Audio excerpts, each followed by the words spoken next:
Hey everybody, this is Tim Chavez from Faith Matters. This week we were lucky enough to spend some time with Melinda Wheelwright Brown to talk about her book, Eve and Adam, Discovering the Beautiful Balance, which was published by Deseret Book. We thought it would be great to start the year diving right into the first pages of the Old Testament, the chapters that we usually refer to as the story of Adam and Eve. Of course, as you've probably already noticed, Mindy's book retitles that story, and you'll hear why she did that right near the beginning of the podcast. The book does an amazing job of getting into the details of what we learn in the Bible, in the Pearl of Great Price, and from other sources, and shows us how unfortunate misunderstandings, or worse, have led many over the centuries to relegate women into a place of submission or even contempt. Not only does Mindy show that Eve is very much Adam's equal, but that she deserves her own special place of honor and respect, one that the Restoration does much to bring back. To give you just a little bit more information about Mindy, she's a respected teacher and public speaker who's been heavily involved in the nonprofit world, including with organizations like Fight the New Drug, Days for Girls, Better Days 2020, Big Ocean Women, and the Elizabeth Smart Foundation, where she currently chairs the board. Mindy and her husband Doug are the parents of 4 children and recently became grandparents. As always, thank you so much for listening, and a huge thanks to Melinda Wheelwright Brown for coming on. We hope you enjoyed this conversation as much as we did.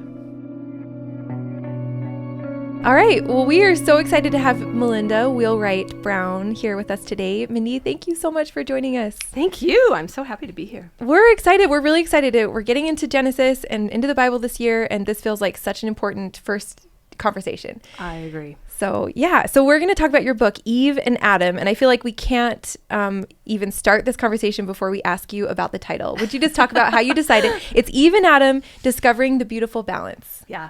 Okay. So when I dug into this research project, it was not ever intended as a book. Really? It was Okay. years before I started thinking, this could be a book. Interesting. And it was really all about Eve. I'm sorry to Adam that it was more focused on her. He's had plenty of spotlight over the Yeah, years. that's actually kind of how I felt. Yeah. And so my working titles did not include him.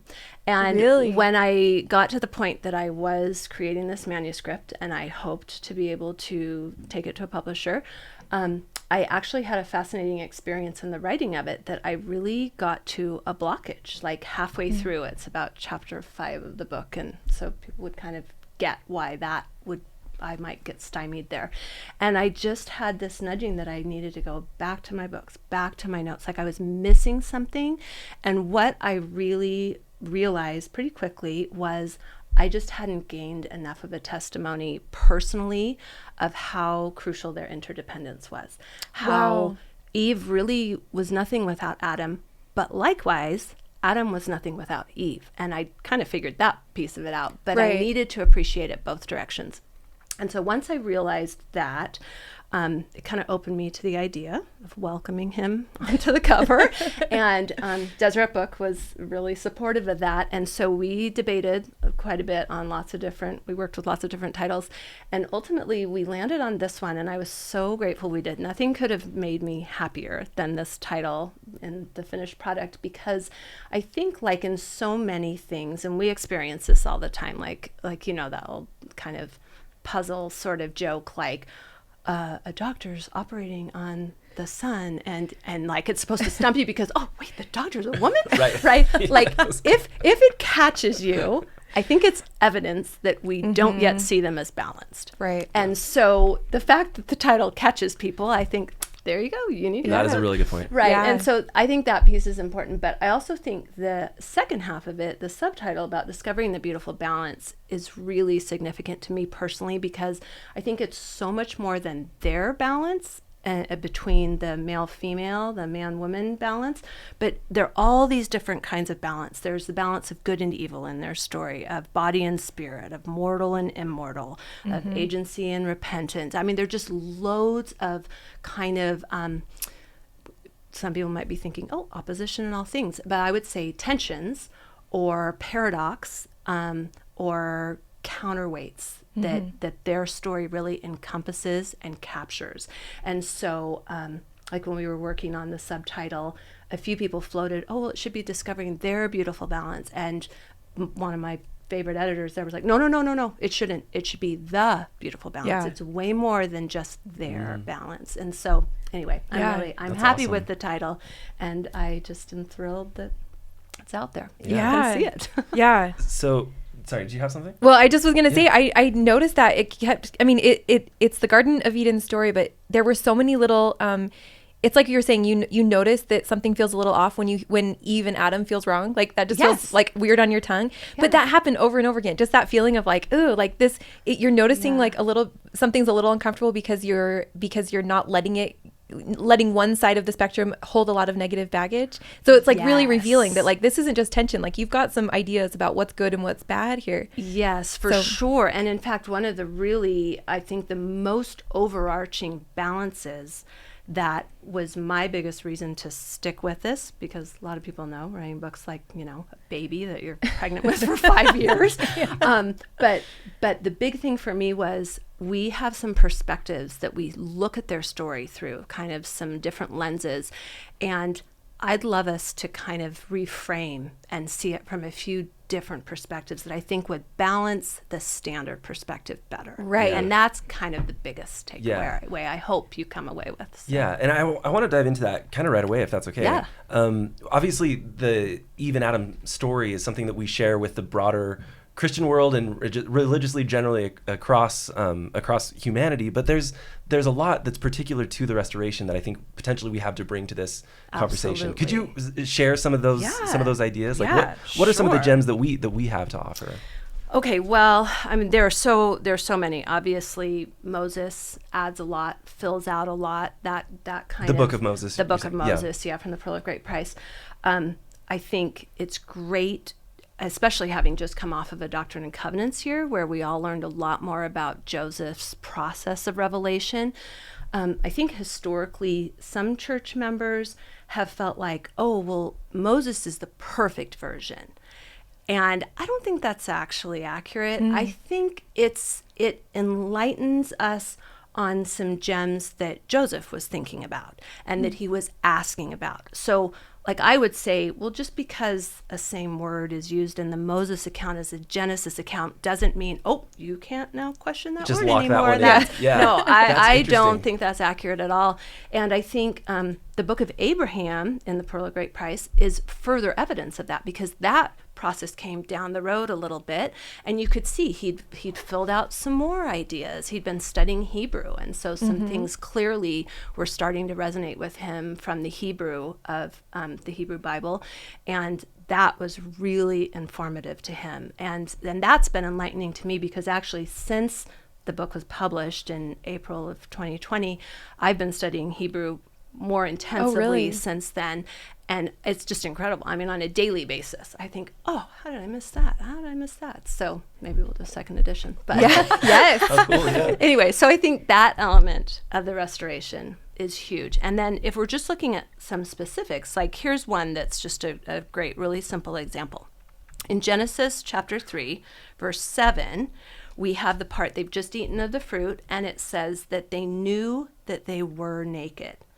But Joseph Smith just tweaks that barely, so subtly in, that's Moses 4:13, and he says they knew that they had been naked. Now that is definitely a Hebrew issue right there, because the way the Hebrew past tense or perfect verb usage would leave you open to all sorts of ways to see it as a completed action.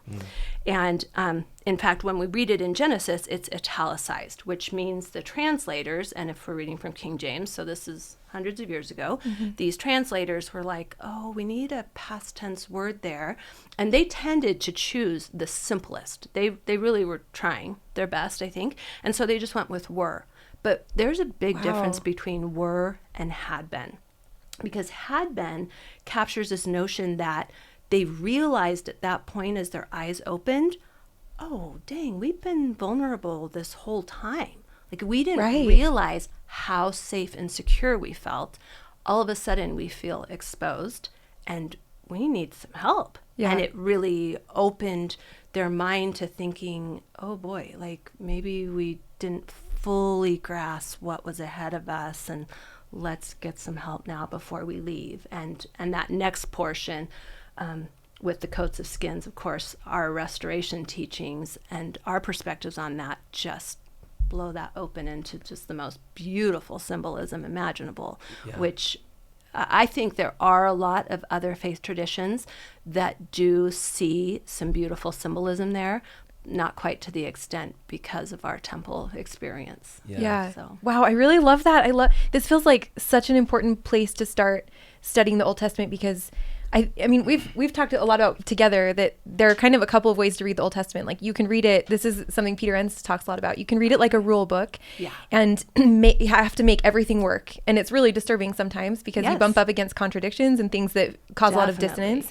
And so I love like using this as a model. Like, there's a lot of flexibility here. And like, what if the Bible is a living book because it's meant to help you grow? And that means you've got to look for flexibility where you find some dissonance. And I love that, like, you're showing how Joseph Smith himself was doing that for us. Yeah, definitely. Or with us. Yeah. I think a couple of key things, and people are talking about this all over the place, and you'll hear these brought up. But for example, the sacred name of deity Elohim is one that gets a lot of attention, because at the most simple Hebrew level, you would read that and think, oh, that's a plural.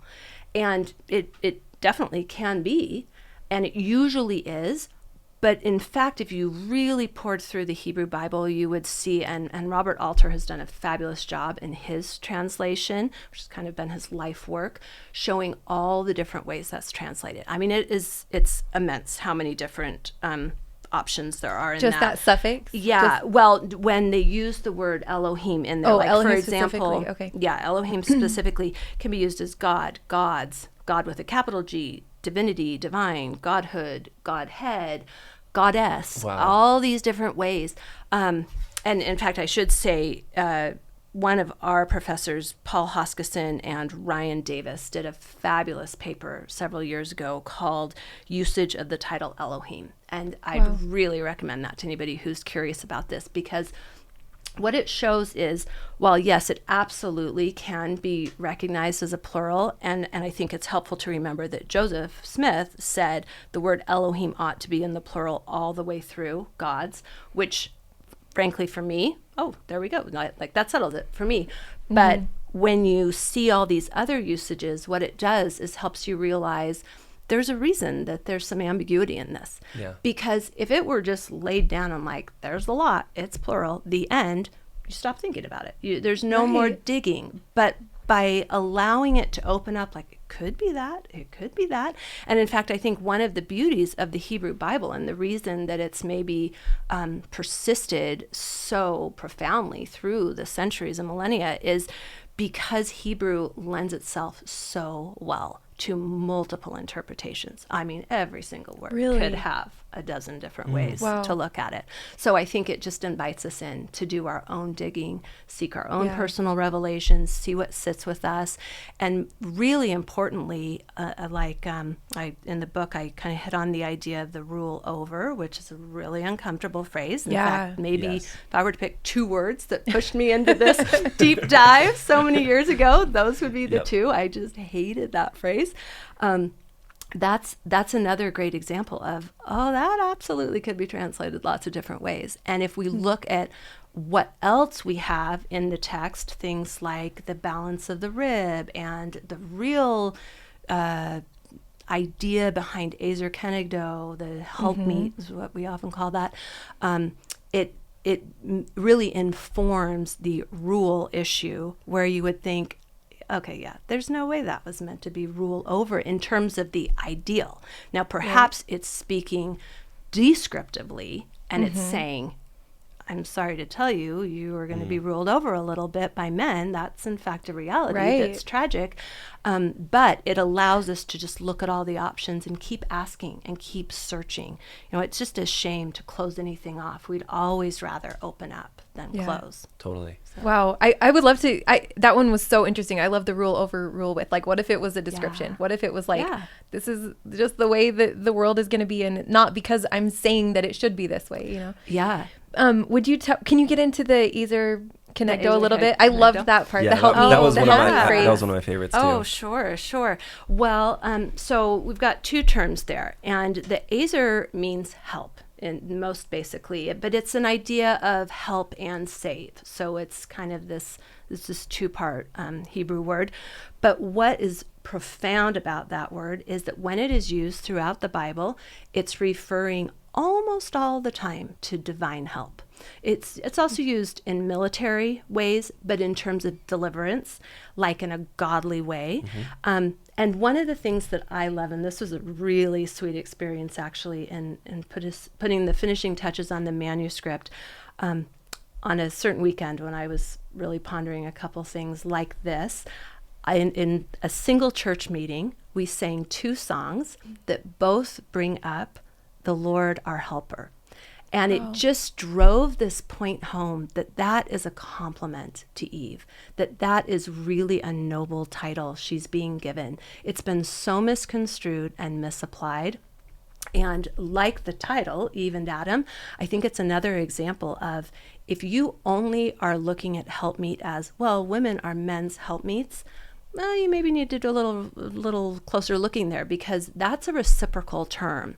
And similarly, Adam is her helpmeet. I mean, it's like when you're partners or companions. This is not a senior companion, junior companion situation. This is an equal partner. So it's just as correct to call Adam her helpmeet as she was his helpmeet. Wow. But the way that they've crafted that in that second account of creation, of course, it makes sense that that's why this human is being kind of cleaved apart so that they can have these complementary pieces. And that second idea, the kenegdo, basically means like corresponding to or balancing. And often that's capturing this idea of your partners who are face to face and in dialogue with each other.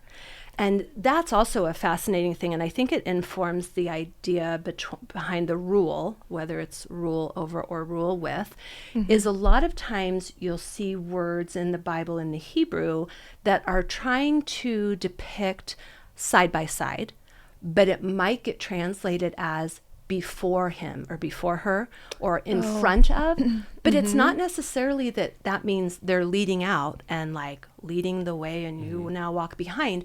It's in front of, like, we're face to face and we're discussing this together. Right. And that's a huge difference.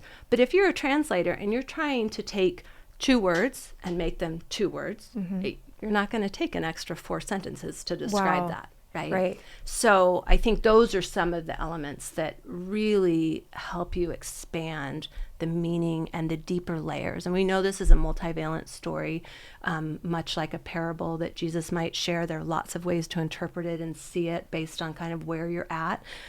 Many of them can be completely valid and accurate.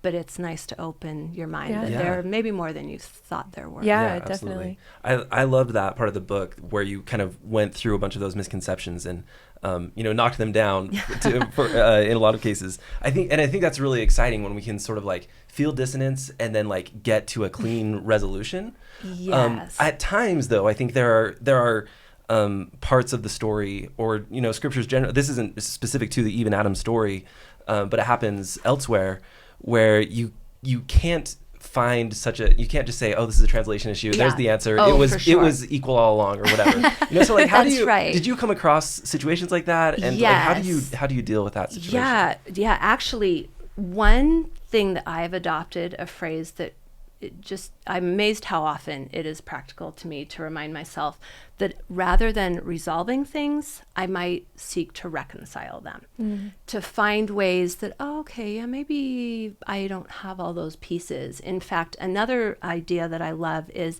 sometimes we feel like we have 2 puzzle pieces and people are telling us, oh yeah, those 2 fit just fine. And you're just trying so hard to put them together. You're saying, no, they don't fit together. In my brain, these 2 do not fit.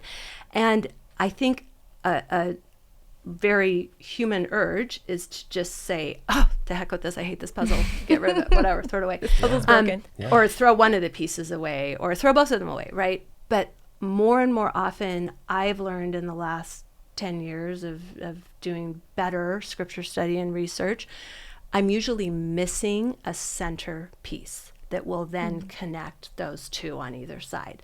And as you might not be surprised, that centerpiece is usually Jesus Christ and the atonement. And it's an expansive, broader way to see how his atonement does help those pieces fit together. Wow. And so that's an idea that has meant a lot to me. But I also like thinking of a lot of things where we see dissonance. It might be because we're seeing them on one spectrum. And in fact, maybe they're layered spectrums. We know this with emotions, that some emotions we think, oh, there's just one spectrum. You can't be happy and sad at the same time. But, Eve is renowned for bittersweet. I mean, I think her story is the origin of that term, in my opinion. And yeah, you can feel bitter and sweet at the same time. And it's because they're just different layered spectrums. So that's one way I reconcile rather than resolve. I love that too, because it means that when you're recognizing dissonance, it really is an invitation to bring Christ, even more into your life. And I think for a lot of people and I've experienced that, where like the dissonance is scary and threatening, and you think that it must mean something about your relationship to God that's negative. And so I love that, like, what if every little spark of dissonance is actually an invitation to draw nearer to Christ? Oh, I love that. Yes, an invitation to open further, to recognize your humility, that I don't know everything yet. I must be missing something. Yeah. And I will say that was actually my stance through the 3 really devoted years of research on this project. My stance was, I'm going to come at this from, I'm missing something because I don't get this, and I want to figure it out for myself. Yeah. So, when you said that sometimes that missing centerpiece is Christ and the atonement, it kind of reminded me of that corollary. It's like, why did Christ complete the atonement? It's because of our humanity. Yes. And it's like, could we say that the missing puzzle piece is often humanity that we're unwilling to assign to to leaders or even those that wrote the scriptures or whatever. And it's like, there is, there's divine in these books. When I look at these books now, I feel like I see that they're human and they're divine. Definitely. And I think that rule book sort of reading of the Bible is saying this is 100%, word for word, out of God's mouth. And that's not really the way that scripture works. Like Aubrey said, with Peter Enns, his whole point is that this is an ancient, diverse, ambiguous book, and its point isn't to give us that line for line instruction. It's to open onto a bigger conversation. Yes. It's to start conversations like the one we're having now. Like Definitely. It's helping us connect with each other and discover what what's the good here and what's potentially could be better here. That that kind of thing. Exactly. Speaking of Peter Enns, I love his book, The Sin of Uncertainty. And the sin of certainty. The sin of certainty. Yes. Excuse me. Oh, yes, that's an important change. Yes. No, we often think of it as uncertainty. Oh, no, that's wrong. Exactly. That's bad. I think that's exactly the point of this story, is embracing uncertainty and realizing that's all right. We'll figure it out as we go along. Yeah. Because we don't have to do it by ourselves, right? And one of the biggest parts of it really is about agency. And when we start to figure out just how crucial, how fundamental to the entire program, the entire plan is built on agency. I really believe that agency called forth the need for a savior and an atonement. It wasn't the other way around. It was that agency is an absolute law of the cosmos. That is, everything is built on that. And when we see all the ways that agency can be affected, it's almost in my math brain, and I have a degree in economics, and so I think of things in equations a lot. I see just this really long, complicated equation full of coefficients and variables and unknowns. And always the thing that balances it on the other side is Christ. I mean, he's just like this absolutely spectacular, ultimate, infinite balancing coefficient to make it all fit and to make it work. And it's why it's so crucial, because if I'm in a relationship on one side of my own equation with somebody else, the only way to balance that is to bring Christ into that relationship. Wow. Otherwise it's impossible, right? You're always going to rub up against rough edges on both people. It's so difficult. And we certainly see that with Eve and Adam and every other human pairing. Yeah.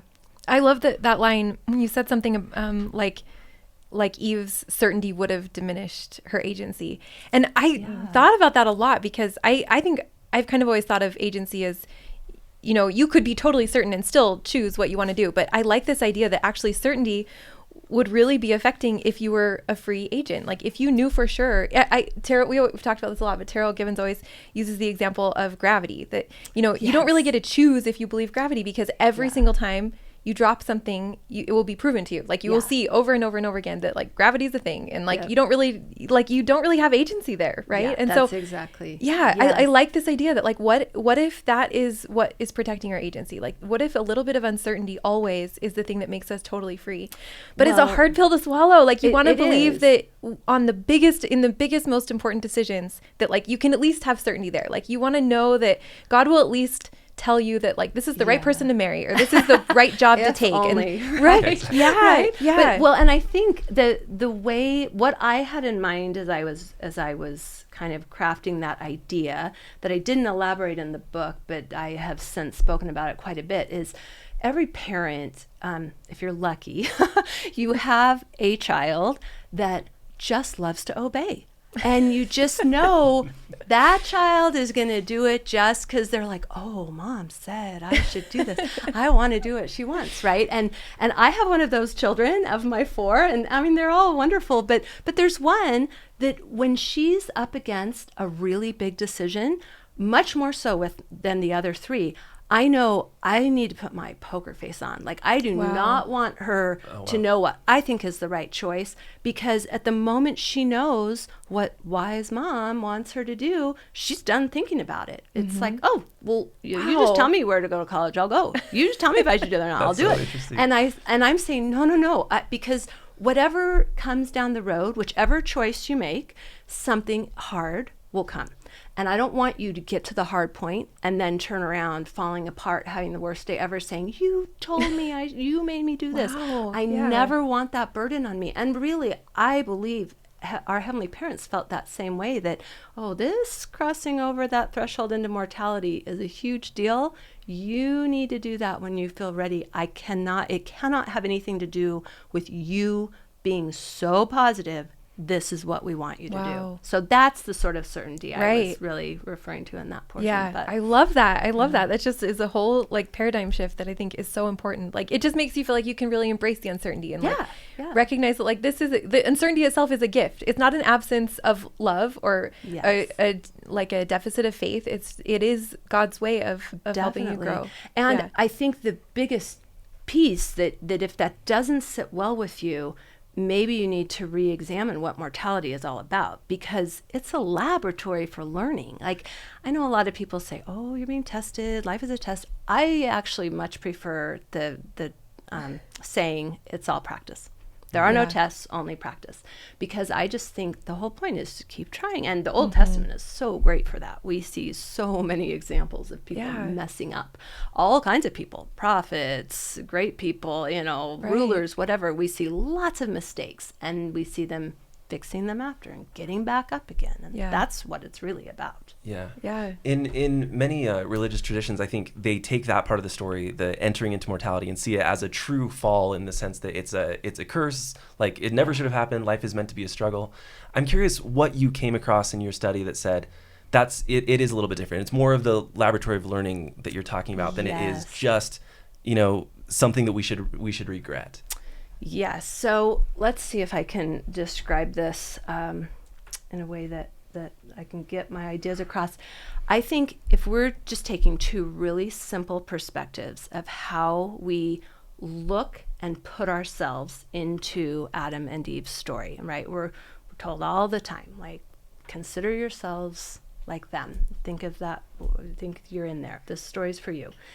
I think a lot of times we stand where we are today in our mortal challenges, and we're turning around, looking back at the story, and we're sort of superimposing what we're currently living through on this story and trying to make it fit us. So that's the version that people say, oh yeah, this is a story about they sinned, they blew it, they messed up, they tried to run and hide, they tried to cover themselves, and they got kicked out, but it's okay because they had a savior, and so it was all going to work out.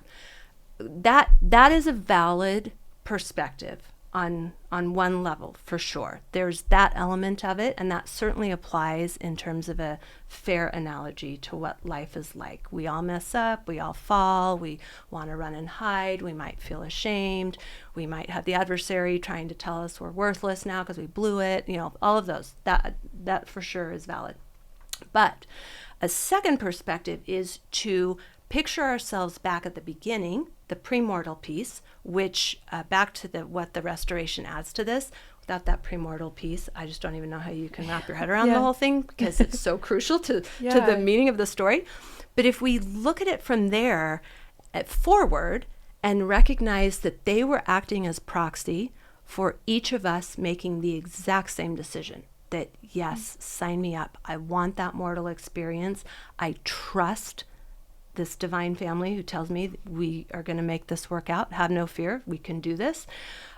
We trusted our Savior so completely then that I think when we look forward that way and see it, it becomes the most encouraging story.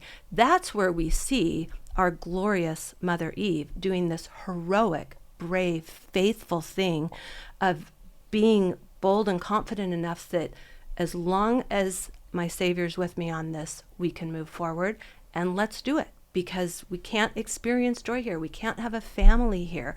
We can't do all the things we're supposed to do here. We have to move on, and we're ready. We've had some training. We've had some tutoring.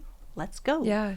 So I think that's actually the biggest balance I referred to in the subtitle, is seeing the second perspective, at least as much as we promote the first perspective I explained. I think we're not, in my opinion, we're not living our religion as well as we could if we always talk about they messed up, we all sin, we all feel ashamed, but it's okay. We got to bring the other one in, because together it's what makes us unique, and what the ongoing restoration really has to offer the world. And it's huge. Yeah, it's huge. For sure. Yeah. One balancing, another pair that I love to hear kind of brought more into balance was just the two trees. Yeah. And it made me realize, I definitely attach a lot of baggage to the tree of knowledge of good and evil. And so I loved your perspective there. Would you just talk about how you reframed that? Well, I, first of all, love to think of them as two good trees. It breaks my heart when I hear someone say something like, why did there have to be a bad tree in the garden? We have to remember, God planted both trees. They were both there for a reason. And it was more a matter of timing and agency.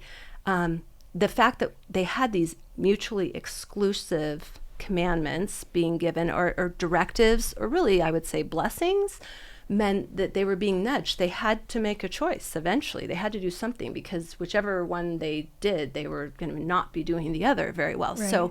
So we know that there was meaning to them.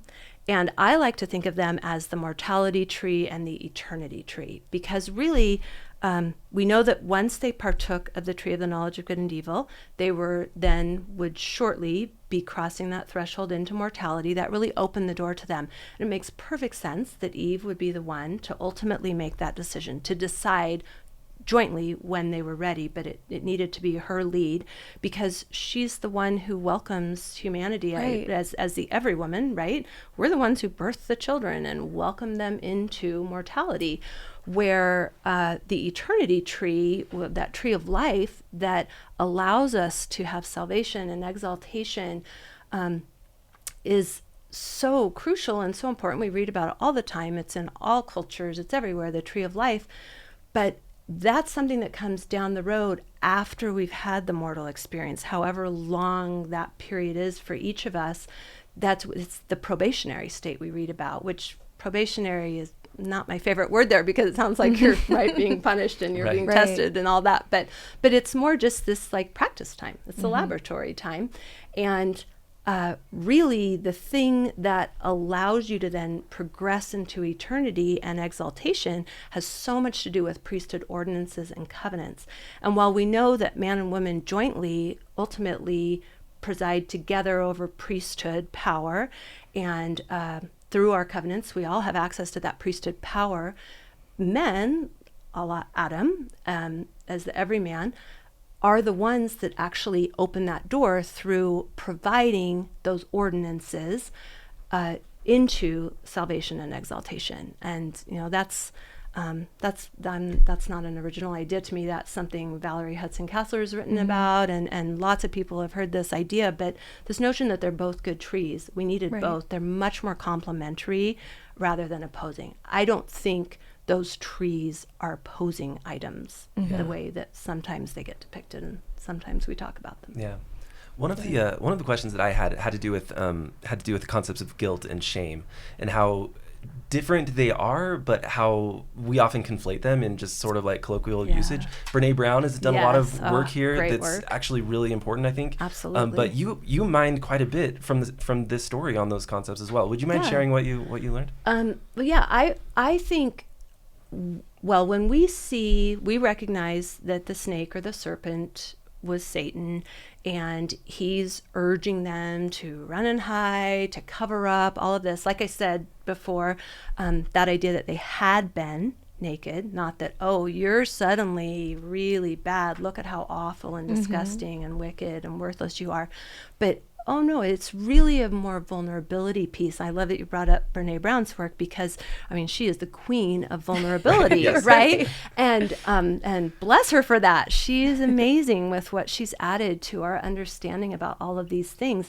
And I think one way that we sometimes talk about it in gospel circles is, well, guilt is not all bad if it nudges us towards turning again toward Christ. That's the way I like to think of repenting. It's just this constant turning back again, like, you're doing your yoga meditation and your mind wanders, as they're saying, bring it back, bring your mind back. That's the way I picture repenting. And so if something nudges us there where we have improvements to be made, great, yay, right? But this notion that you've got your devil on your shoulder saying, oh, you're the worst. That's the shame piece of it. And I think it's really helpful to remember that Satan always lies. Even if there's a half truth in there, something in what he's saying is a lie. And when he says, oh, if you don't do all these, you're out of here, you're mine, there's a lie in there. No, you can repent. You can turn again to Christ. You can stand back up again when you fall. And I think those elements of the story are really profound and beautiful. And I think worldwide, we do get to share those well with our Christian brothers and sisters, and not even just Christian. I mean, lots of faiths recognize this piece of our origin story, and that's wonderful common ground. It's great common ground for us. Yeah. So I would love to spend a little bit of time, because you spend quite a bit of time in the book about the theology of embodiment. And so I wonder if you think of that as, of this idea that your body is an enemy, that we talk about the body like it's the flesh, and you have all these appetites that need to be controlled. And like if you don't say it explicitly, I mean, if someone in general doesn't say it explicitly, I feel like that's kind of the way we talk about our bodies. It is the ultimate enemy. Oh, so tragic. So So what do you learn from this story about the body and the gifts? I just think the embodiment is crucial. I am a firm believer that our soul is comprised of body and spirit, and it's not 99% spirit, 1% body. I'm a 50-50 person. I think they're totally interwoven like a big mandala. I mean, they're just really crucial for each other. I think we see that, like one way that I really feel that myself is through emotions. And, sometimes we'll hear people might be slightly critical of someone, say on Sunday, standing up to bear their testimony, and they just get up there and bawl and write, and you might hear somebody saying, oh, they're just complaining their emotions, and they're just weepy. She's always weepy, or whatever, right? And she thinks that's the spirit. Well, okay, however you feel the spirit, the fact that you feel it, and we use the word feel, it's a physical thing. Like that one of your senses, does your skin tingle? Do you get butterflies in your stomach? Does your heart swell? Do your eyes leak? There are lots of different ways that you feel it, but you actually feel it. If you pause, and in fact, that's a great exercise to do. And maybe you've been blessed with a wonderful teacher who said, okay, stop, and just feel? Like, where are you feeling this? Like, I feel the Spirit right now. It feels like this to me. How does it feel to you? That's such a useful exercise because it is very physical. And just the physical world in general, you think of all the different ways that the Spirit is able to speak to you. And speak, there's another example. You're hearing it through your ears, or you're speaking it through your mouth. These are physical body terms. There are all these ways. Some people connect with the Spirit through artwork that they look at. Some hear it through music. Some see it in the environment and this beautiful earth we live on. There are all these different ways. And to me, it's just hugely meaningful that whatever way you speak, the Lord will find you through that. If it's math, if it's literature, you name it, there He will find you through your language. And so anyway, that's a beautiful way to put it. I love that. Yeah. I think there was a long time where I tried to like sort those out. Like, what is my brain? Because that doesn't count. You know? Exactly. And it's really scary because you can explain away every sensation and feeling. Sure. And at some point it just seemed like this is kind of fruitless. Like, why? Like, why couldn't God use my brain and my body to speak? And so, but you put it so eloquently. I love that idea. Like, God will meet you in however you feel, however you listen or speak. Well, and you look at our temple, the incredible value we place on our temple experiences and vicarious work. Well, why would we need to do work for the dead if it weren't somehow contingent on the physical piece of it? Yeah. Right? There's something about when you're sitting in a session, an endowment session, and you're needing to use your voice. That's huge, right? In fact, ordinances in general are such a beautiful symbol of the importance of embodiment as well, right?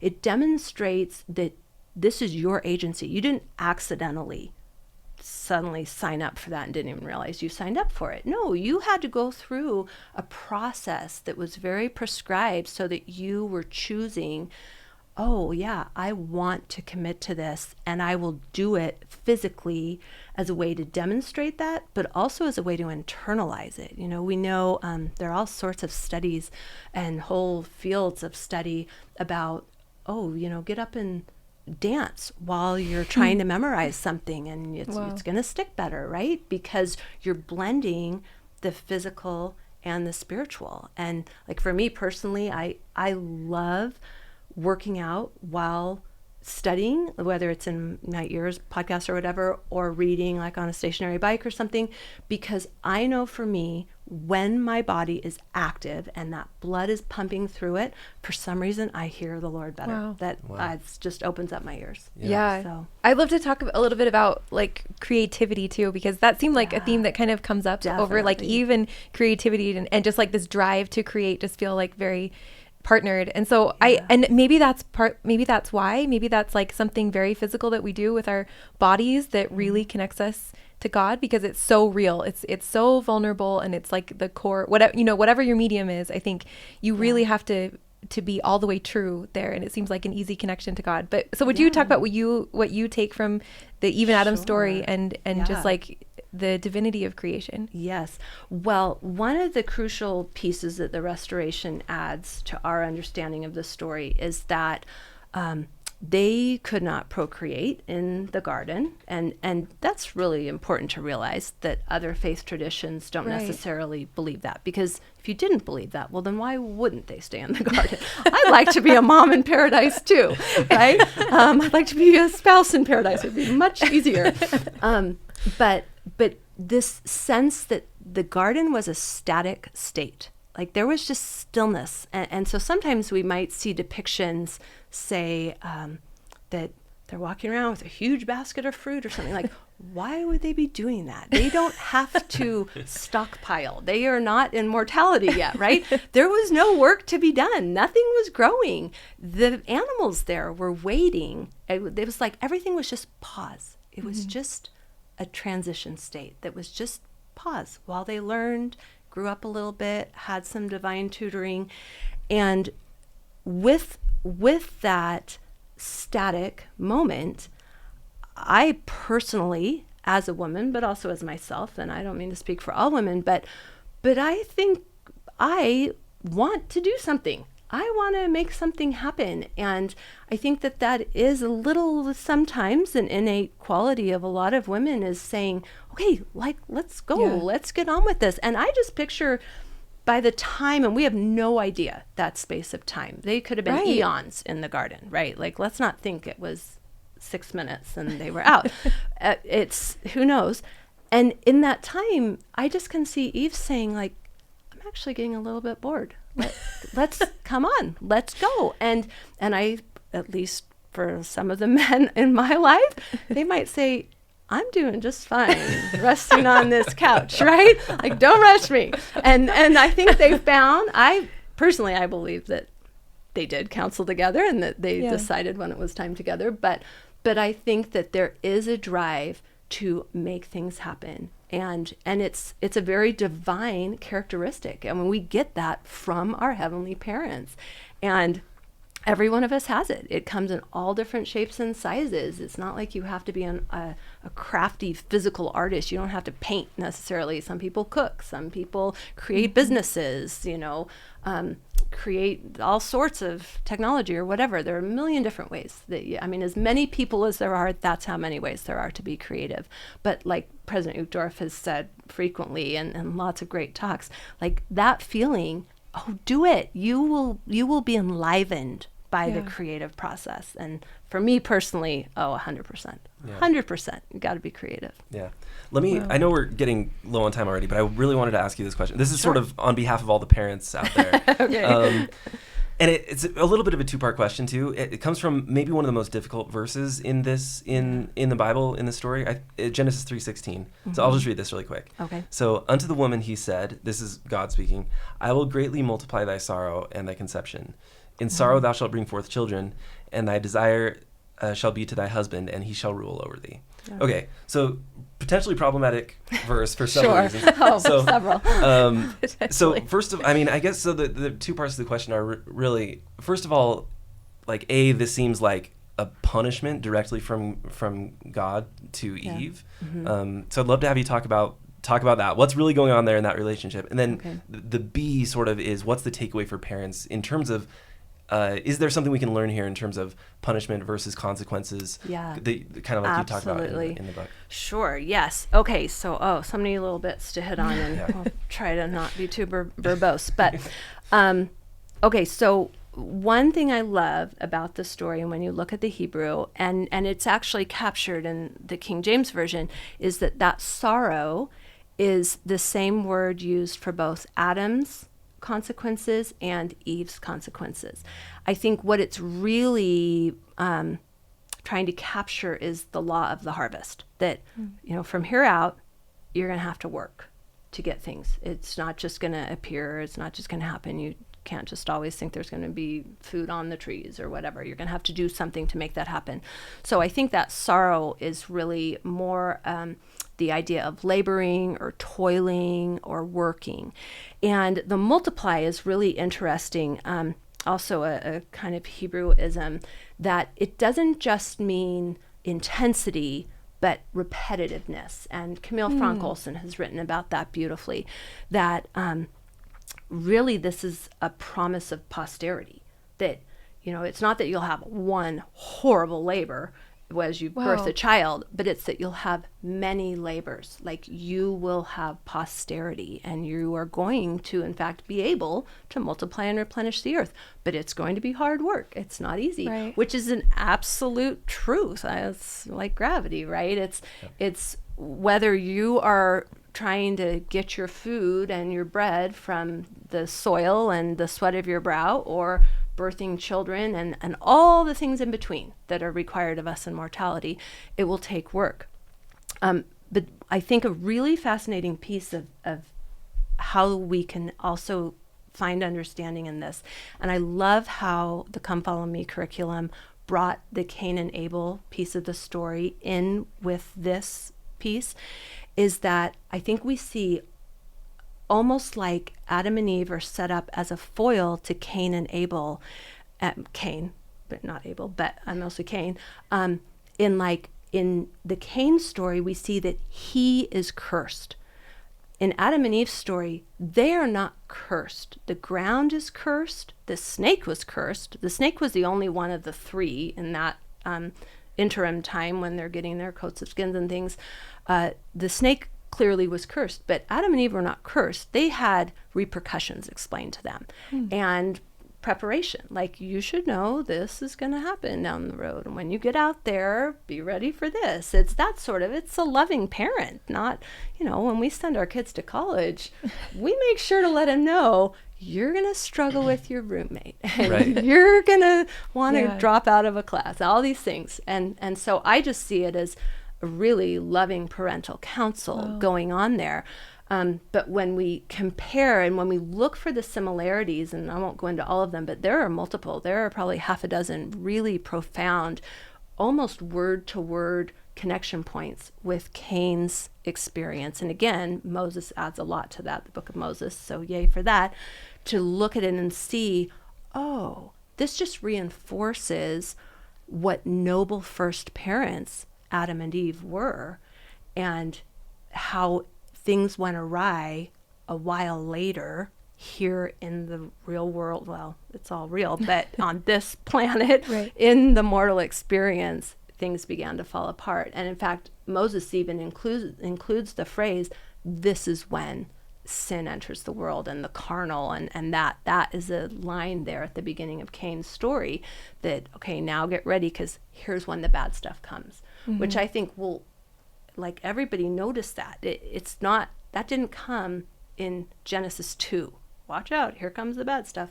No, that comes way later. That comes in the end of Moses 5, middle of Moses 5. And so that's a really great thing to look for and just compare. I think so there's some profound thoughts there. Yeah. Well done. I'd love to hear, I feel like just a cursory reading would let you believe that Eve was kind of like went rogue. Like, she was just doing her own thing. And like, I always imagine her off by herself, and then she has to come tell Adam. And like, and so I loved the ways that you found maybe just like room for partnership.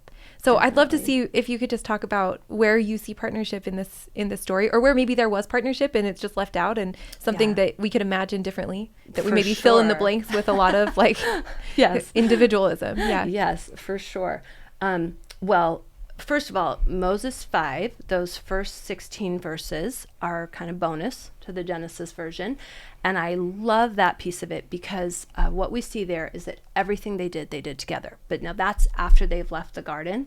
And but that's really helpful to recognize. President Nelson years ago gave a great talk, like picking all those out, saying, look, they did this together, they did this together, they did this together. And so that's awesome. But then in the garden too, I love just envisioning, why wouldn't they be together? I mean, who else are they going to be with, right? They had no opposition, and so why would they think, I have got to be alone? Because they weren't having those stressors, right? And not only that, but the elements in the story, like Ezer Kenegdo that we already talked about, and the idea of the rib, that they really were these complementing pieces that were meant to work together and do everything interdependently, is captured in all those little symbols and all those layers, those deeper layers of meaning. And I think the point is to see, like they were nothing without each other. And in a much broader way, in mortality, whether we're married or not, the two halves of humanity, we are nothing without each other, half the sky, right? Like, why would we try to do things with one arm tied behind our back? Why not do it together? Every human endeavor is better with diversity. Right. Period. Right? Full stop. And the creation story, certainly the actual creation of the earth, makes that clear again and again and again. There's so much diversity, and the Lord, our heavenly parents, just revel in that diversity. That's that's the body of Christ, right? All the different pieces. And so to me, I see it everywhere. Partnership is everything. Balanced, interdependent partnership. Right. Yeah, I really love that.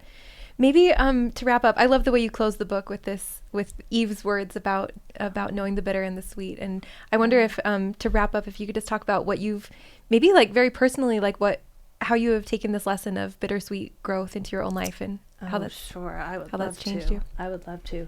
Yeah. So that you're referring to Moses 5:11, and we're mostly, I hope, all familiar with that because we get to hear Eve's voice, like being grateful for the experience that they've had.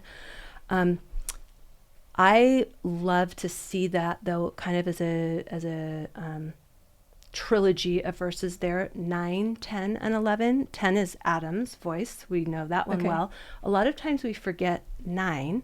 9 is Jehovah's voice. That's Christ saying, I'm like hearing going to do this with you, right? Oh. And one of the takeaways for me is so often we see this story depicted as an angry expulsion from the garden. Like Peter Paul Rubens has painted that, right? There are all these classical paintings of thunder and lightning, and they're running out, or she's hanging her head in shame as they leave, which that depiction just breaks my heart when I see that. I love seeing them leaving the garden side by side with their arms around each other, neither in front of the other. I think that's a very purposeful depiction we've maybe seen. Yeah. And I personally just believe wholeheartedly that Christ left the garden with them. They weren't being sent out by themselves. He symbolically covered them in these coats of skins they were able to leave with as protection.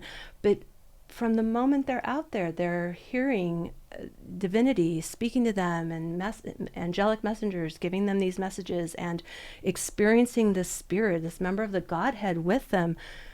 God is with us. It's the beautiful name Emmanuel. That is just my favorite of all the names for Christ. I love that because God is with us and he wants to help us succeed. This was always the plan. Like, this is not a Band-Aid or a patch up or a plan L or whatever. Like, this is plan A. This is what it was supposed to be. And my experience with that in the last several years has been a game changer. I just feel like there aren't many things that can sink my ship anymore. Like, I just feel like, well, that's going to be hard. And thank you, mortality. We say in our house all the time, mortality, because that's what we signed up for. Yeah. And we chose to come. They chose to leave the garden. We chose to leave the garden. And we are going to a better place. The goal is not to get back to the garden. The goal is to get to the next exciting place. And we have to go through. It's like the bear hunt song, right? You can't go over it, can't go under it, have to go through it. Right. And so you might as well make the best of it and enjoy it and ask for help, but recognize your vulnerability. You've been naked all along. You need help. You can't do it by yourself. And with the Lord's assistance, it's all going to work out. It's all going to be good. I love that image of God leaving the garden with us, because I think that can be really a difficult thing for people, just trying to imagine what God's role is if God is giving us our trials or refusing to end our trials. And so this idea that, like, we left the garden together and we're in the world and the world is our trials, and and God is in, I think Michael Wilcox put it that Jesus is in the boat with you, weeping with you, and not causing the storm, but in the boat with you. And I love that image of everyone leaving the garden together. That's right. That's great. Anything else any final thoughts that we've missed that you'd like to add before we end? This was beautiful. Just that I'm so grateful for their courage. And I really think of it as faithful courage. The reason they were so brave is because they knew their Savior. They knew that this was going to work. His plan was perfect. Not easy, but perfect. Yeah. And I agree. It's a perfect plan, but hard. Well, thank you so much, Mindy. So much. Thank you for your painstaking work on this enormous research project for the book that came out of it, for speaking with us. Thank you. I appreciate it. Thanks so much for listening, and we really hope you enjoyed this conversation with Melinda Wheelwright Brown. And as always, if Faith Matters content is resonating with you and you get a chance, we'd love for you to leave a review on Apple Podcasts or whatever platform you listen on. It definitely helps get the word out about Faith Matters, and we really appreciate your support. Thanks again for listening, and as always, you can check out more at faithmatters.org.